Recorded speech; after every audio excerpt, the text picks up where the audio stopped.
ನಮಸ್ಕಾರ. Over diversified ಅಂದ್ರೆ ಏನು? ಅದಕ್ಕೂ ಮುಂಚೆ ಡೈವರ್ಸಿಫೈಡ್ ಅಂದ್ರೆ ಏನು ಅಂತ ತಿಳ್ಕೊಬೇಕು. ಫಾರ್ ಎಕ್ಸಾಂಪಲ್, ಇನ್ವೆಸ್ಟ್ಮೆಂಟ್ ಮಾಡಬೇಕು ಅಂತ ತಿಳ್ಕೊಳ್ತೀರಾ. ಪ್ರತಿ ತಿಂಗಳು ನೀವು 1,000 ರೂಪಾಯಿ ಇನ್ವೆಸ್ಟ್ ಮಾಡ್ತೀರಾ ಅಂತ ತಿಳ್ಕೊಳ್ಳಿ. ಆ 1,000ನ ಇವಾಗ ಚಿನ್ನ ಮೇಲ್ಕೆ ಇರ್ತಾ ಇದೆ, ಗೋಲ್ಡ್ ಪರ್ಚೇಸ್ ಮಾಡೋಣ ಅಂತ 1,000ನ ಈ ತಿಂಗಳು ಹಾಕ್ಬಿಡ್ತೀರಾ. ಅವಾಗ ನಿಮ್ಮ 1,000 ರೂಪಾಯಿ ಕೂಡ ಏರ್ದೇ ಇದ್ರೆ, ತಟಸ್ಥವಾಗಿದ್ರೆ ರಿಟರ್ನ್ ಕೊಡ್ತಿಲ್ಲ ಅಂತ ನೀವೇನ್ ಮಾಡ್ತೀರಾ? ಚಿನ್ನ ರಿಟರ್ನ್ ಕೊಟ್ಟಿಲ್ಲ, ನಾನೇನ್ ಮಾಡೋಣ, ತಗೊಂಡ್ಬೇಡ, ಇನ್ನೊಂದಕ್ಕೆ ಇನ್ವೆಸ್ಟ್ ಮಾಡೋಣ ಅಂತೀರ. 1 ವರ್ಷ ಆಯ್ತು, ಶೇರ್ ಮಾರ್ಕೆಟ್ ಪರ್ಚೇಸ್ ಮಾಡಿರ್ತೀರ. ಶೇರ್ ಮಾರ್ಕೆಟ್ ಲಾಸ್ಟ್ 1 ವರ್ಷದಿಂದ ಹಿಂಗೆ ಕಾನ್ಸ್ಟೆಂಟ್ ಆಗಿದೆ, ಶೇರ್ ಮಾರ್ಕೆಟ್ ಕೊಟ್ಟಿಲ್ಲ ರಿಟರ್ನ್, ಏನ್ ಮಾಡೋಣ?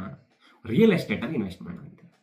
ರಿಯಲ್ ಎಸ್ಟೇಟ್ಗೆ ಹೋಗ್ತೀರಾ, ಅದು ಏರ್ಬಿಡ್ತಾವ, ಗುಡ್ ಅಂತೀರ. ನೆಕ್ಸ್ಟ್ ಇಯರ್ ಅದು ಕೂಡ ಹಿಂಗಾದಾಗ ನಿಮ್ಗೆ ಗೊತ್ತಾಗಲ್ಲ ಏನ್ ಮಾಡ್ಬೇಕು ಅಂತ. ಅದಕ್ಕೆ ಡೈವರ್ಸಿಫೈಡ್ ಅಂತ ಕರೀತಾರೆ. ನಿಮ್ಮ 1,000 ರೂಪಾಯಿದಲ್ಲಿ ಇಷ್ಟು ಪ್ರಮಾಣ ಅಂದ್ರೆ ಒಂದು 400 ರೂಪಾಯಿನ ಒಂದು ಈಕ್ವಿಟಿ ಶೇರ್ಸ್ ಅಲ್ಲಿ, ಲಾರ್ಜ್ ಮಿಡ್ ಸ್ಮಾಲ್ ಕ್ಯಾಪ್ ಅಲ್ಲಿ, ಒಂದು 30 ರೂಪಾಯಿ ನಿಮ್ಮ ಒಂದು ಮ್ಯೂಚುವಲ್ ಫಂಡ್ ಅಲ್ಲಿ, ಒಂದು 10 ರೂಪಾಯಿ ಗೋಲ್ಡ್ ಅಲ್ಲಿ, 10 ರೂಪಾಯಿ ಡೆಟ್ ಅಥವಾ FD ಅಲ್ಲಿ ಇಡೋದನ್ನ ವೆಲ್ ಡೈವರ್ಸಿಫೈಡ್ ಅಥವಾ ಡೈವರ್ಸಿಫೈಡ್ ಅಂತ ಕರೀತಾರೆ. ನೀವೇನ್ ಮಾಡ್ತೀರಾ? ಫಾರ್ ಎಕ್ಸಾಂಪಲ್, ನನಗೆ ಚಿಕ್ಕ ವಯಸ್ಸಿಂದ ಸುಮಾರು ವರ್ಷದಿಂದ ಫಾರ್ ಎಕ್ಸಾಂಪಲ್ ಹೇಳೋದು, ಬಜಾಜ್ ಫೈನಾನ್ಸ್ ಅಂದ್ರೆ ಇಷ್ಟ, ಅದು ಒಂದು 20 ವರ್ಷದಿಂದ ರಿಟರ್ನ್ ಸಖತ್ತ ಕೊಡಿದೆ ಅಂತ ಅದೊಂದು ಇಟ್ಕೊಂತೀರಾ. HDFC ಇಷ್ಟ ಅಂತ ಇಟ್ಕೋತೀರಾ, ಡಿಮಾರ್ಟ್ ಇಷ್ಟ, SBI ಇಷ್ಟ, ಇದೇ ತರ ಪಿಡಿಲೈಟ್ ಇಷ್ಟ, ಒಂದು 20-30 ಕಂಪ್ನಿ ಇಷ್ಟ ಅಂತ ಇಟ್ಕೋತೀರಾ. ಒಂದು 4 ಕಂಪ್ನಿ ಆಯ್ಕೆ ಮಾಡ್ಕೊಂತೀರಾ. ಇವಾಗ ಏನನ್ಸುತ್ತೆ,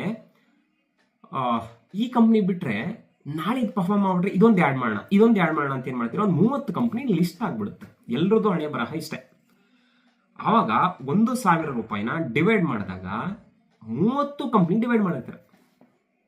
ಅವಾಗ ಏನಾಗುತ್ತೆ, ಒಂದು ಕಂಪ್ನಿ ಡಬಲ್ ಆದ್ರೆ, ನೀವು ಹಾಕಿರೋ ಒಂದು 12 ತಿಂಗಳಲ್ಲಿ 12,000 ಇನ್ವೆಸ್ಟ್ ಮಾಡಿದ್ರೆ ಒಂದು ಕಂಪ್ನಿ ಡಬಲ್ ಆಗುತ್ತೆ, 3,000 ಶೇರ್ 6,000 ಆಗುತ್ತೆ. ಇನ್ನೆಲ್ಲ ಕಂಪ್ನಿ 100-200 ಲಾಭ ಕೊಟ್ಟಿರುತ್ತೆ, ಇನ್ನೊಂದು ಲಾಸ್ ಆಗಿರುತ್ತೆ. ಡಬಲ್ ಆಗಿರೋದನ್ನ 30 ಕಂಪ್ನಿಗೆ ಹಂಚಿದಾಗ ನಿಮ್ಮ ಪ್ರಾಫಿಟ್ ಬಂದು ಇಷ್ಟೇ ಕಾಣುತ್ತೆ. ಅಂದ್ರೆ 10 ರೂಪಾಯಿ, 20 ರೂಪಾಯಿ, 1-2%, 5% ಅಥವಾ 10% ಇರಬಹುದು. ಬಟ್ ಅಲ್ಲಿ ನಿಮ್ಗೆ ಶೇರ್ ಡಬಲ್ ಆಗಿದ್ರು ಕೂಡ ರಿಟರ್ನ್ ಕಮ್ಮಿ ಇರುತ್ತೆ. ಯಾಕೆಂದ್ರೆ ಲಾಭನ ಭಾಗ ಜಾಸ್ತಿ ಮಾಡ್ತೀರಾ. ಅದರಿಂದ ಅದನ್ನ ಓವರ್ ಡೈವರ್ಸಿಫೈಡ್ ಅಂತ ಕರೀತಾರೆ. ಹಾಗಾದ್ರೆ ಡೈವರ್ಸಿಫಿಕೇಶನ್, ವೆಲ್ ಡೈವರ್ಸಿಫಿಕೇಶನ್ ಅಂದ್ರೆ ಎಷ್ಟು ಸ್ಟಾಕ್ಗಳು ಇರಬೇಕು ನಮ್ಮ ಹತ್ರ? ಇದಕ್ಕೆ ಡೈರೆಕ್ಟ್ ಆನ್ಸರ್ ಉತ್ತರ ಯಾರು ಕೂಡ ಕೊಡಕ್ಕಾಗಲ್ಲ. ಆದ್ರೆ ಒಂದು ಹಿಂದಿನ ಪರ್ಫಾರ್ಮೆನ್ಸ್ ನೋಡಿದಾಗ ಏನ್ ಹೇಳ್ತಾರೆ, ಒಂದು ಅಚೀವ್ಮೆಂಟ್ ಮಾಡಿರೋದು ಅಂದ್ರೆ 3-5, ಹೆಚ್ಚಂದ್ರೆ 10 ಇಂಡಿವಿಜುವಲ್ ಸ್ಟಾಕ್ ಇದ್ರೆ ಉತ್ತಮ. ಯಾಕೆಂದ್ರೆ ನಾವು ಇರೋ ಬ್ಯುಸಿ ಲೈಫಲ್ಲಿ ಆ ಫಂಡ್ ನ ಹುಡುಕಿ, ಆ ಕಂಪ್ನಿಯ ಮುಂದಿನ ಆಲೋಚನೆಗಳನ್ನ ತಿಳ್ಕೊಂಡು, ಈ ಕಂಪ್ನಿ ನಮಗೆ ಲಾಂಗ್ ಟರ್ಮ್ ಸರಿನಾ ತಪ್ಪ ಅಂತ ತಿಳ್ಕೊಳ್ಳೋಕೆ ಟೈಮ್ ಇದೆಯಾ? ಇತ್ತು ಅಂದ್ರೆ 10 ಕಂಪ್ನಿಗೆ ಹೋಗ್ಬೋದು. ಇಲ್ಲ, ನನಗೆ ಅಷ್ಟು ಟೈಮ್ ಇಲ್ಲ ಅಂದ್ರೆ ಒಂದು 5 ಕಂಪ್ನಿ ನೀವು ನಿಮ್ಮ ಬ್ಯಾಸ್ಕೆಟ್ ಅಲ್ಲಿ ಇಟ್ಕೋಬಹುದು. 3ರಿಂದ ಹೆಚ್ಚಂದ್ರೆ 5 ಮ್ಯೂಚುವಲ್ ಫಂಡ್ಗಳನ್ನ ಇಟ್ಕೋಬಹುದು. ಅದು ಮ್ಯೂಚುವಲ್ ಫಂಡ್ ಅಲ್ಲಿ 5 ಲಾರ್ಜ್ ಕ್ಯಾಪ್ ಅಥವಾ 5 ಮಿಡ್ ಕ್ಯಾಪ್, 5 ಸ್ಮಾಲ್ ಕ್ಯಾಪ್ ಇದ್ರೆ ಅದನ್ನು ಕೂಡ ಮತ್ತೆ ಓವರ್ ಡೈವರ್ಸಿಫೈಡ್ ಅಥವಾ ಕಾಪಿ ಮಾಡ್ತಾ ಇದ್ದೀರಾ ಅದೇ ಸ್ಟಾಕ್ ನ. ಅದರಿಂದ ಒಂದು ಲಾರ್ಜ್, ಒಂದು ಮಿಡ್, ಒಂದು ಹೈಬ್ರಿಡ್ ಅಥವಾ ಒಂದು ಸ್ಮಾಲ್, ಈ ತರ ಇಟ್ಕೋಬೇಕಾಗುತ್ತೆ. Depends on your age. ನಿಮ್ಗೆ 50 ವರ್ಷ ಆಗಿದ್ರೆ ನೀವು ಲಾರ್ಜ್ ಕ್ಯಾಪ್ ಅಥವಾ ಡೆಟ್ ಫಂಡ್ ಅಲ್ಲಿ ಇಟ್ಕೋಬೇಕು. ನಿಮ್ಗೆ ಒಂದು 20 ವರ್ಷ ಆಗಿದ್ರೆ ನೀವು ಈಕ್ವಿಟಿ ಶೇರ್ಸ್ ಅಲ್ಲಿ ಜಾಸ್ತಿ ಇನ್ವೆಸ್ಟ್ ಮಾಡಿ. ಮತ್ತೆ ಇನ್ನೊಂದು 10% ಅಷ್ಟನ್ನ ಗೋಲ್ಡ್ ಅಲ್ಲಿ ಇಡಿ. ಗೋಲ್ಡ್ ಓಡ್ತಾ ಇದೆ ಅಂತ ಗೋಲ್ಡ್ ಅಲ್ಲಿ ಇಟ್ಬೇಡ ಅಂದ್ರೆ ಅದು ಕೂಡ ತಪ್ಪಾಗುತ್ತೆ. ಮತ್ತೆ ಈ ಮಾಹಿತಿನ ಎಜುಕೇಶನಲ್ ಪರ್ಪಸ್ಗೋಸ್ಕರ ಮಾತ್ರ ತಗೊಳ್ಳಿ. ನೀವು ಯಾವುದನ್ನೇ ನಾನು ಮೆನ್ಷನ್ ಮಾಡಿದ್ರೆ ಈ ವಿಡಿಯೋ ನೋಡಿ ನೀವು ಡೈರೆಕ್ಟ್ ಪರ್ಚೇಸ್ ಮಾಡಕ್ ಹೋಗ್ಬೇಡಿ. ನಿಮ್ಮ ಆಲೋಚನೆಯಿಂದ ರಿಸರ್ಚ್ ಮಾಡಿ ಇನ್ವೆಸ್ಟ್ಮೆಂಟ್ ಮಾಡಿ ಅಂತ ಕೇಳ್ಕೊಳ್ತಾ ಇದ್ದೀವಿ. ಹಾಗಾದ್ರೆ ಓವರ್ ಡೈವರ್ಸಿಫೈಡ್ ಮಾಡಿಲ್ಲ ಅಂದ್ರೆ, ಉದಾಹರಣೆ ಸಮೇತ ಹೇಳ್ಬೇಕಂದ್ರೆ, ಫಾರ್ ಎಕ್ಸಾಂಪಲ್, ಒಂದು ಕಂಪ್ನಿಲಿ 1,000 ರೂಪಾಯಿ ಹಾಕಿರ್ತೀವಿ, ಆ ಕಂಪ್ನಿ ಮುಳುಗೋದ್ರೆ 1,000 ರೂಪಾಯಿ ಹೋಯ್ತು. ಸೊ ಅದನ್ನ ಡೈವರ್ಸಿಫೈಡ್ ಅಂತ ಕರೆಯಲ್ಲ. ಒಂದು ಬ್ಯಾಸ್ಕೆಟ್ ಅಲ್ಲಿ ಎಲ್ಲಾ ಮೊಟ್ಟೆಗಳನ್ನು ಇಟ್ಟಂಗೆ, ಬ್ಯಾಸ್ಕೆಟ್ ಇಟ್ಟರೆ ಎಲ್ಲಾ ಮೊಟ್ಟೆ ಹೊಡೆದೋಗುತ್ತೆ. ಅದಕ್ಕೋಸ್ಕರ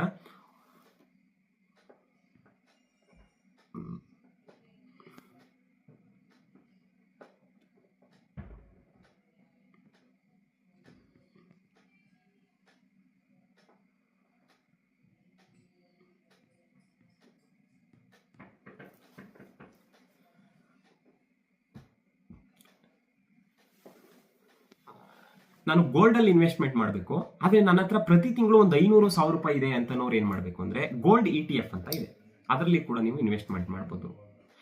ನಾನು ಮ್ಯೂಚುವಲ್ ಫಂಡ್ ಅಲ್ಲಿ ಇನ್ವೆಸ್ಟ್ ಮಾಡಬೇಕು, ಯಾವ ಪ್ಲಾಟ್ಫಾರ್ಮ್ಗೆ ಹೋಗ್ಬೇಕು ಅಂದ್ರೆ ಸುಮಾರು ಇದೆ. ಝೆರೋದಾ ಇದೆ, ಏಂಜಲ್ ಮನಿ, ಈ ತರ ಸುಮಾರು ಇದೆ. ಎಲ್ಲಿ ಹೋಗ್ಬೇಕು ಅಂದ್ರೆ ಎಲ್ಲಾದ್ರೂ ನೀವು ಹೋಗ್ಬೋದು. ಬ್ರೋಕರೇಜ್ ಕಮ್ಮಿ ಇದೆಯಾ ಅಂತ ನೋಡ್ಕೊಳ್ಳಿ. ನಾ ರಿಯಲ್ ಎಸ್ಟೇಟ್ ಅಲ್ಲಿ ಇನ್ವೆಸ್ಟ್ ಮಾಡಬೇಕು ಅಂದ್ರೂ ಕೂಡ ನೀವು ಕಮೆಂಟ್ ಮಾಡಿ, ನಾನು ತಿಳಿಸ್ತಾ ಹೋಗ್ತೀನಿ. ನಾನು foreign for example Amazon, Facebook ಇದರಲ್ಲಿ ಇನ್ವೆಸ್ಟ್ ಮಾಡಬೇಕು ಅಂತ ಹೇಳಿದ್ರು ಕೂಡ MON100 ಅಂತ ಇದೆ. ಫಾರ್ ಎಕ್ಸಾಂಪಲ್ ಝೆರೋದ ಕೈಟಲ್ಲಿ MON100 ಅಂತ ಹೇಳಿದ್ರೆ, MON 100 ಅಂತ ಹೇಳಿದ್ರೆ, ಈಗ ಸೆನ್ಸೆಕ್ಸ್ಗೆ ಅಥವಾ ನಿಫ್ಟಿಗೆ ನಿಫ್ಟಿ ಬೀಸ್ ಅಂತ ಯಾವ ತರ ಇದೆ ETF, ಅದೇ ತರ MON 100 ETF ಇದೆ. ಅಲ್ಲೂ ಕೂಡ ನೀವು ₹100 ಹಾಕಿದ್ರೆ ನೀವು ಫೇಸ್ಬುಕ್, ಇನ್ಸ್ಟಾಗ್ರಾಮು, ಆ್ಯಪಲ್ ಇದನ್ನೆಲ್ಲ ₹100 ಬೈ ಮಾಡ್ಬೋದು ಎಲ್ಲ ಶೇರ್ಸ್ನು. ಸೊ ಇದೇ ತರ ಇನ್ವೆಸ್ಟ್ಮೆಂಟ್ಗಳನ್ನ ನಿಮಗೆ ಇಷ್ಟವಾದ ಪ್ಲಾಟ್ಫಾರ್ಮ್ ಅಲ್ಲಿ ಬೈ ಮಾಡ್ಬೋದು. ಈ ಮಾಹಿತಿ ಹೆಂಗಿತ್ತು ಅನ್ನೋದನ್ನ ಲೈಕ್ ಮಾಡಿ, ಕಮೆಂಟ್ ಮಾಡಿ, ಶೇರ್ ಮಾಡಿ. ಮುಂದಿನ ವಿಡಿಯೋದಲ್ಲಿ ಸಿಗೋಣ. ಅಲ್ಲಿ ತನಕ ಟೇಕ್ ಕೇರ್, ಬಾಯ್. ನಮಸ್ಕಾರ. ಸರ್ವೇ ಜನ ಸುಖಿನೋ ಭವಂತು.